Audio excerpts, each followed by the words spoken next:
Pada kisah minggu lalu diceritakan kalau Wage mulai bergerak melancarkan serangannya. Panglima Latiireng itu membangkitkan iblis Arka dari peti matinya. Berkat batu nisan yang tertancap di tubuh Arka, Wage dapat dengan mudah menaklukkan iblis itu dan mulai memberi perintah. Arka pun terbang menuju kampung Japati untuk mendatangi Ki Jambrong yang dirawat di rumah si Jaro. Tanpa belas kasih sedikit pun, si iblis tega menghabisi Ki Jambrong hingga tewas. Bahkan yang lebih mengerikan, Jaro dan pasukan Gendis sempat melihat si iblis tengah mengunyah organ dalam Ki Jambrong yang sudah tak utuh lagi. Di momen berdarah itu, pasukan Gendis sama sekali tak berkutik menghadapi Arka karena perbedaan kekuatan yang terpaut sangat jauh. Tapi anehnya, si iblis tak menghabisi Jaro dan pasukan Gendis. Nampaknya, Wage memang memerintahkan Arka untuk menghabisi Ki Jambrong saja. Setelah itu, si iblis pun menghilang secara misterius. Kemana dia pergi? Kita akan segera mengetahuinya. Kematian Ki Jambrong membuat penduduk kampung Japati geger dan dirundung rasa sedih. Pasalnya, Ki Jambrong adalah salah satu kasepuhan yang teramat mereka cintai. Semasa hidupnya, beliau dikenal sebagai sosok tua yang dermawan. Meski hidup dalam keadaan miskin, namun Ki Jambrong tak pernah melewati satu hari pun tanpa memberi. Bahkan, ketika dirinya tak punya apa-apa untuk diberikan, ia tak sungkan menyumbang tenaganya bagi orang yang membutuhkan, seperti membantu petani di sawah, menimba air untuk langgar ibadah, dan lain-lain. Semua itu beliau lakukan dengan tulus tanpa mengharap imbalan speser pun. Meski demikian, berkat kedermawanannya itulah Ki Jambrong justru dapat menyambung hidup. Tiap kali ia membagi sepiring nasi pada seseorang, di waktu yang bersamaan muncul beberapa orang yang membawakannya banyak makanan. Hal itu terus terjadi di sepanjang hidupnya. Semakin banyak ia bagikan hartanya, semakin banyak pula orang yang membawakan makanan pada Ki Jambrong. Mungkin ini yang dimaksud pepatah orang tua dulu, tak ada manusia yang miskin karena bersedekah. Jadi tak heran rasanya jika Ki Jambrong begitu dicintai penduduk kampung Japati. Namun naas, malam itu Ki Jambrong harus pergi dengan cara yang tragis. Pada malam itu juga, pasukan Gendis berangkat menuju Surau Abah membawa kabar duka. Mereka tiba di surau bersamaan dengan kumandang azan di majelis. Dengan penampilan yang lusuh dan raut muka kesedihan, mereka duduk di teras rumah menunggu Abah keluar. Tak lama kemudian, pintu rumah Abah terbuka sedikit. Terdengar suara Nyi Karsih dari balik pintu. "Siapa kalian?" tanya Bu Nyai. "Punten Bu, ini kami teman Gendis. Kami ingin bertemu Abah," jawab mereka. Pintu pun kembali tertutup. Dan tak lama kemudian, Abah keluar dengan wajah sedikit panik. Nampaknya Abah sudah punya firasat buruk pada kedatangan mereka. Pasukan Gendis pun menyalami Abah dengan badan sedikit membungkuk. "Maaf Bah, mengganggu Abah di pagi buta begini," kata salah seorang dari mereka. Abah tak mengucapkan sepatah kata pun. Beliau hanya mengangguk-anggukan kepala berkali-kali, seperti ada yang membisik di telinganya. Tiba-tiba jatuh air mata di pipi Abah. Namun Abah segera mengusap pipinya yang sempat basah dan mengajak mereka untuk melaksanakan sholat subuh berjamaah dengan para santri. Subuh itu begitu berbeda. Abah yang bertindak sebagai imam membacakan surat Fatihah dengan isak tangis. Bahkan Abah juga membaca sebuah ayat dalam kitab suci Al-Quran yang bercerita tentang misteri kematian. Ayat itu menjelaskan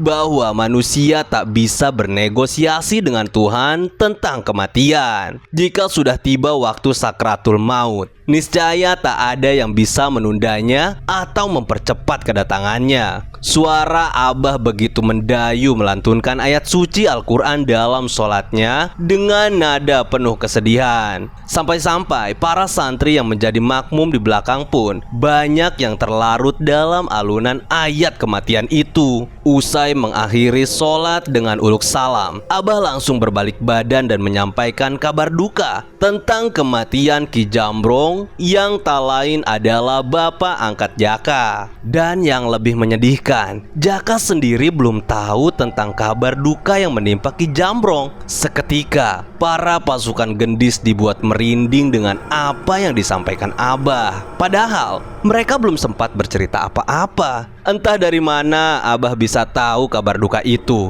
Ternyata pertemuan Abah dengan Ki Jambrong di hari kemarin adalah pertemuan terakhir. Abah tak mengira kalau Ki Jambrong yang mulai pulih ternyata harus pergi menghadap Sang Ilahi. Para santri pun diminta berdoa agar Ki Jambrong tenang di alam sana. Tanpa banyak bicara, Abah segera berangkat bersama pasukan gendis menuju Kampung Japati. Dalam perjalanan, pasukan gendis kembali merasa takjub lantaran bersama Abah mereka tak membutuhkan waktu lama untuk tiba ke Kampung Japati. Meski sama-sama berjalan kaki dan melewati jalan yang sama, padahal saat berangkat pasukan gendis menghabiskan waktu selama berjam-jam untuk sampai ke surau. Setibanya di sana, Abah disambut Jaro dan beberapa warga. Namun Abah tak berbicara sepatah kata pun. Para penduduk sudah selesai mengurus jenazah Ki Jambrong sampai dikafankan dan siap disolati. Abah langsung mengambil alih semuanya, dari mulai sholat jenazah hingga prosesi pemakaman. Setelah semuanya rampung, akhirnya Abah tak kuasa membendung air matanya yang ia tahan sejak masih di surau. Pecah tangis Abah di rumah si Jaro. Abah berpesan pada segenap penduduk kampung untuk memaafkan semua kesalahan Ki Jambrong. Bahkan Abah juga siap bertanggung jawab bila semasa hidupnya mendiang Ki Jambrong pernah berhutang. Kemudian Abah masuk ke kamar Ki Jambrong. Ia menatap jengkal demi jengkal ruangan itu. Sesekali Abah menundukkan kepala dengan derai air mata. Orang-orang di sana tak mengerti apa yang sedang Abah lakukan. Ternyata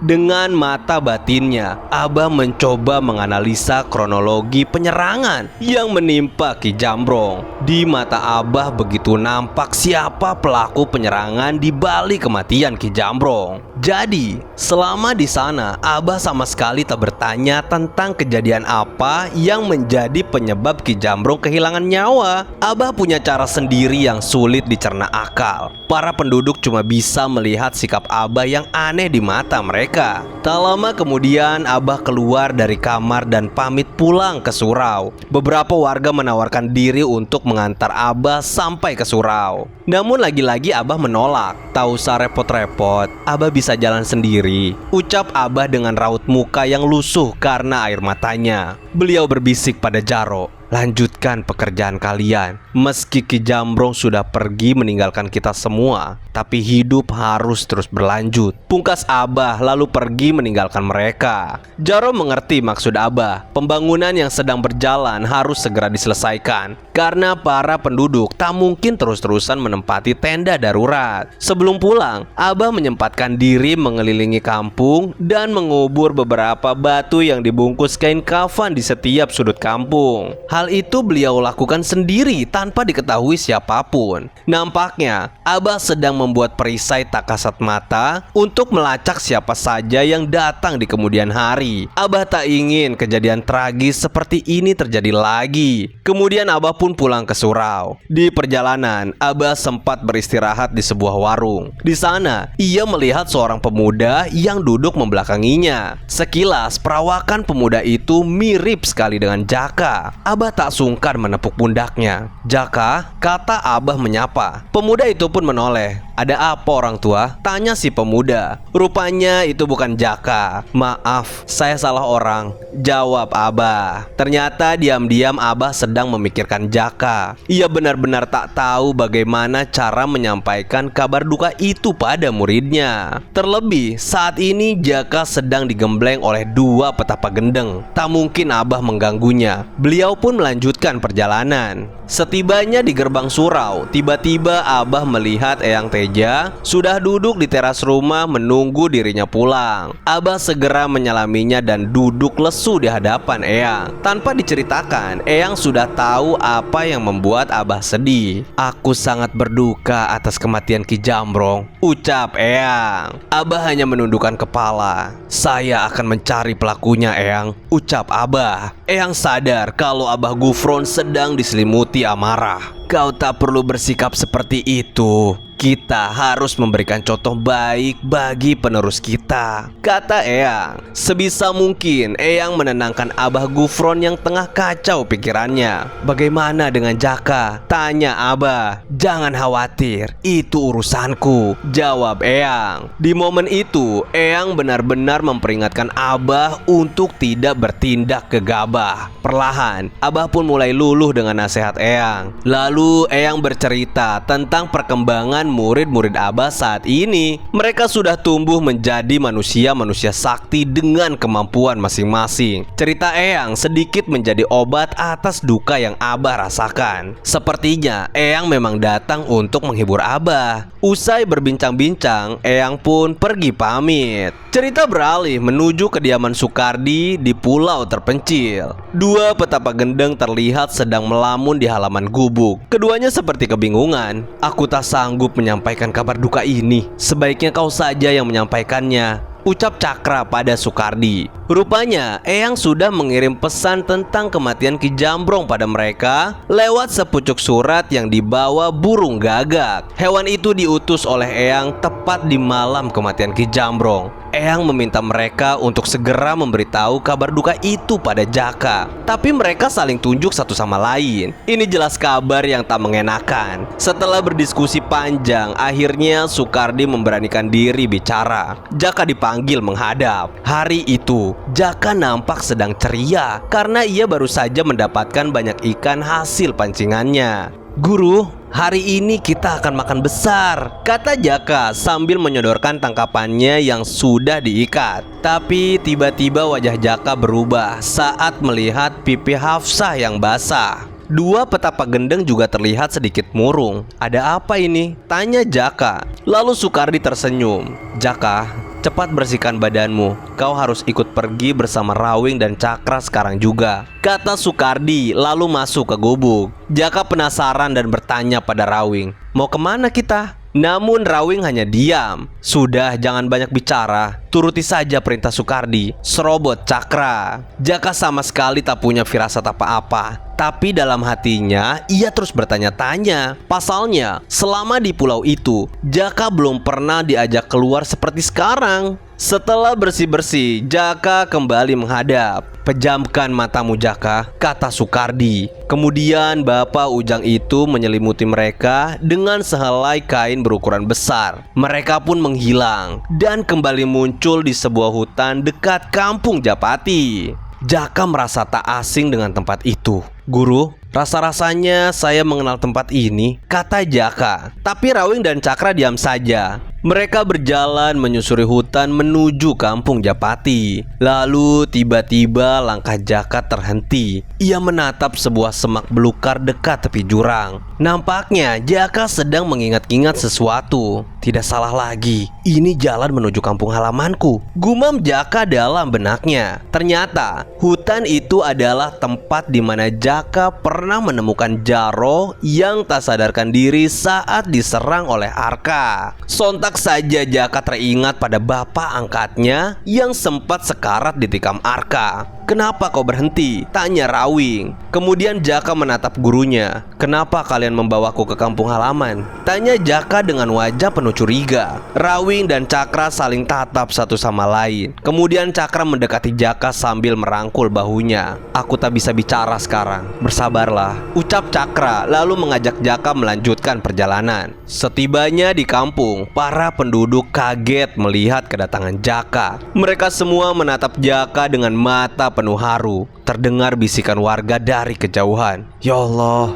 Malang sekali anak itu. Ucapan warga terdengar di telinga Jaka. Perasaannya mulai tak enak. Namun Jaka tetap berjalan mengikuti gurunya. Tak lama kemudian mereka pun tiba di rumah si Jaro. Assalamualaikum. Waalaikumsalam, jawab seseorang dari dalam. Saat si Jaro membuka pintu, betapa terkejutnya ia melihat Jaka yang tiba-tiba datang ke rumahnya tanpa ada seorang pun yang memberitahu. Jaka, sambut Jaro sambil memeluk erat anak angkat Ki Jambrong itu. Kisana berdua ini siapa? Tanya Jaro sambil menunjuk dua petapa gendeng. Maaf Pak Jaro, kami berdua diperintah Abah Gufron mengantar Jaka, jawab Rawing. Apa dia sudah tahu? Tanya Jaro lagi. Keduanya menggelengkan kepala sambil menunduk. Jaka makin penasaran. Sebenarnya ada apa Pak Jaro? Ngomong-ngomong, bagaimana kondisi Ki Jambrong sekarang? Saya sangat rindu sama Aki, kata Jaka. Seketika wajah si Jaro berubah murung. Matanya mulai berkaca-kaca, tapi ia berusaha menahan tangisnya.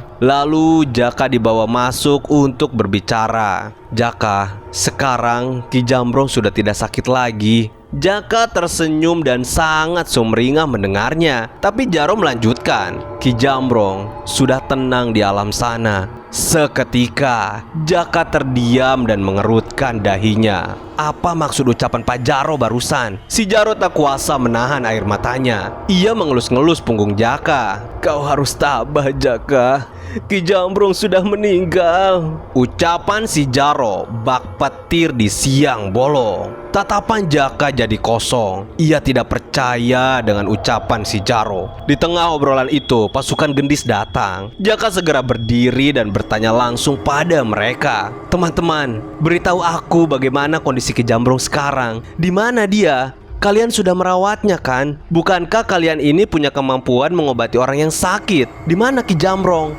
Jaka terus saja bicara sambil menarik baju mereka satu persatu. Namun pasukan gendis tak ada yang berani menjawab pertanyaan Jaka. Kenapa kalian diam saja? Jawab pertanyaanku. Rawing pun berdiri menariknya. Jaka, tenanglah. Jaro sudah menjawab pertanyaanmu. Ini adalah garis takdir yang harus kita terima. Ki Jambrong sudah tiada, kata Rawing. Jaka pun terduduk lemas dengan tatapan kosong. Perlahan air matanya mulai tumpah membasahi pipi. Jaka benar-benar tak percaya dengan kabar duka ini. Dua petapa gendeng mencoba menenangkan Jaka. Isak tangisnya semakin menjadi. Tentu saja ini bukan hal mudah bagi Jaka, mengingat dirinya telah dibesarkan oleh Ki Jambrong yang bukan bapak kandungnya sendiri. Mereka sudah menghabiskan banyak waktu bersama. Pikirannya membawa Jaka kembali ke masa lalu, di mana Ki Jambrong dengan sukarela mengangkat dirinya menjadi anak. Selama ini Jaka hanya bisa merepotkan Ki Jambrong dengan banyak permintaan. Ia belum sempat membahagiakan Ki Jambrong. Jaka juga belum sempat berterima kasih atas segala hal yang sudah dikorbankan Ki Jambrong demi dirinya. Hari itu hati Jaka benar-benar hancur. Ia belum pernah merasa kehilangan sepahit ini. Pak Jaro, tolong antarkan saya ke pemakaman, ucap Jaka sambil menahan isak tangisnya. Mereka semua pun berangkat menuju tempat peristirahatan terakhir Ki Jambrong. Di sana mereka berziarah, melangitkan doa-doa untuk almarhum. Usai berdoa, Jaka meminta semua orang pergi meninggalkan pemakaman dan membiarkan dirinya sendiri di sana. Awalnya Jaro tak setuju. Jaka, sebaiknya kita pulang saja. Tak baik menyendiri di kuburan, kata Jaro. Dari belakang Cakra menepuk bahu Jaro dan memintanya untuk pergi saja. Jaro dan pasukan gendis pun manut dan meninggalkan Jaka sendirian. Meski demikian, dua petapa gendeng tetap mengawasi Jaka dari kejauhan. Keduanya memang diperintahkan Eyang untuk mengawal Jaka sampai kembali ke pulau tempat mereka berlatih. Siang berganti malam, malam pun berganti pagi. Jaka masih saja di kuburan menemani Ki Jambrong. Tiap waktu sholat datang, Jaka akan menggelar daun pisang di pinggir kuburan dan melaksanakan kewajibannya. Setelah sholat, ia akan kembali duduk menghadap kuburan dan merenung. pasukan gendis datang silih berganti mengantarkan makanan untuk Jaka. Tapi sayang, belum ada satupun makanan yang disentuhnya. Disapa pun Jaka tak menjawab sama sekali. Sementara itu, Rawing dan Cakra masih bersiaga di kejauhan. Mau sampai kapan anak itu berdiam diri di kuburan? Tanya Rawing. Entahlah, Eyang hanya memerintahkan kita mengawalnya, sahut Cakra. Tak terasa, sudah 3 hari Jaka melewati terik panas dan dinginnya angin malam di kuburan. Anak angkat Ki Jambrong itu masih saja duduk di samping makam. Perlu diketahui, sampai detik ini Jaka masih mengira kalau Ki Jambrong meninggal karena luka parah yang bersarang di lehernya. Ia belum tahu kejadian yang sebenarnya. Hal ini membuat Jaro jadi risau. Perasaannya belum lega selama Jaka belum mengetahui kalau Ki Jambrong tewas karena diserang iblis Arka. Tapi di sisi lain Jaro juga belum berani mengganggu Jaka yang masih bersikap dingin seperti itu. Di malam keempat, akhirnya Jaro memutuskan menemui 2 petapa gendeng di tempat persembunyiannya. Maaf Kisana, bisakah kita bicara sebentar di rumah? Ada yang ingin saya sampaikan. Awalnya Cakra merasa keberatan karena mereka harus mengawal Jaka. Sebentar saja Kisana, ini berkaitan dengan kematian Ki Jambrong, kata Jaro. Karena terus memohon, akhirnya 2 petapa gendeng bersedia ke rumah Jaro. Di sana, ia menyampaikan apa yang terjadi di malam kematian Ki Jambrong. Rawing dan Cakra pun terkejut bukan main. Pasalnya, Eyang sama sekali tak bercerita soal penyebab kematian Ki Jambrong. Jaro yang masih ingat dengan sosok Arka pun langsung menyebutkan nama. Di sini, baik Jaro ataupun 2 petapa gendeng sama-sama belum tahu kalau sosok Arka yang menyerangnya adalah iblis yang dibangkitkan. Jadi, mereka mengira kalau sosok yang menyerangnya masih orang yang sama. Keparat, benar-benar tak punya hati, ucap Rawing kesal saat tahu kalau jasad Ki Jambrong dikuburkan dalam keadaan tidak utuh. Sementara itu, di waktu yang bersamaan, saat Rawing dan Cakra masih di rumah Jaro, Jaka didatangi sosok misterius berjubah hitam dengan cubluk yang menutupi kepalanya. Setengah mukanya juga tertutup kain. Ia berdiri tepat di belakang Jaka yang menghadap kuburan. Aku turut berduka cita atas kematian orang tuamu, kata sosok misterius itu. Tapi Jaka sama sekali tak memperdulikan sosok hitam itu. Jaka mengira kalau yang bicara padanya hanya penduduk biasa. Kemudian tiba-tiba sosok itu berkata, kalau kau ingin tahu siapa dalang di balik kematian orang tuamu, pergilah ke desa Ronggeng. Dia sedang bersemedi di sebuah curug angker. Kepala Jaka yang tadinya tertunduk seketika mendongak. Ia terkejut mendengar ucapan sosok misterius itu. Tapi ketika ia menoleh ke belakang, tiba-tiba saja sosok itu sudah menghilang. Detak jantung Jaka tiba-tiba berdegup kencang. Darahnya seolah mendidih mendengar perkataan sosok misterius tadi. Tangannya terkepal keras. Ia baru sadar kalau Ki Jambrong mati secara tak wajar. Di tempat lain, Rawing dan Cakra merasakan aura hitam yang sangat dahsyat. Cakra, apa kau merasakannya? Kata Rawing. Ya, kita kedatangan tamu tak diundang. Tanpa basa-basi, keduanya langsung meninggalkan Jaro dan bergegas menghampiri Jaka. Syukurnya, Rawing dan Cakra menemukan Jaka masih terduduk di kuburan. Keduanya merasa lega. Meski demikian, Rawing dan Cakra masih bertanya-tanya tentang aura dahsyat yang sempat mereka rasakan saat di rumah Jaro. Rawing, sepertinya situasi sudah tak aman. Sebaiknya kita ajak Jaka pulang ke rumah Jaro, kata Cakra. Keduanya pun menghampiri Jaka yang sudah lusuh. Jaka, kau sudah cukup lama di sini. Beristirahatlah di rumah Jaro. Besok kita harus kembali pulang, bisik Cakra. Jaka langsung berdiri dan menuruti nasihat gurunya. Ia berjalan meninggalkan kuburan tanpa mengucapkan sepatah kata pun. Rawing dan Cakra menyimpan rasa curiga pada sikap Jaka yang berubah menjadi pendiam. Malam itu, mereka menginap di rumah Jaro dan memutuskan untuk tidak menceritakan penyebab kematian Ki Jambrong. 2 petapa gendeng menilai mental Jaka belum siap menerima kenyataan pahit itu. Keesokan harinya, 2 petapa gendeng bersama Jaka bersiap untuk pergi. pergi. Kami pamit Pak Jaro. Maaf sudah merepotkan selama kami di sini, kata Cakra. Ketika dua petapa gendeng sudah melangkahkan kaki, Jaka justru masih terdiam menatap Jaro. Sebelum saya pergi, adakah sesuatu yang ingin Pak Jaro ceritakan pada saya? Ucap Jaka.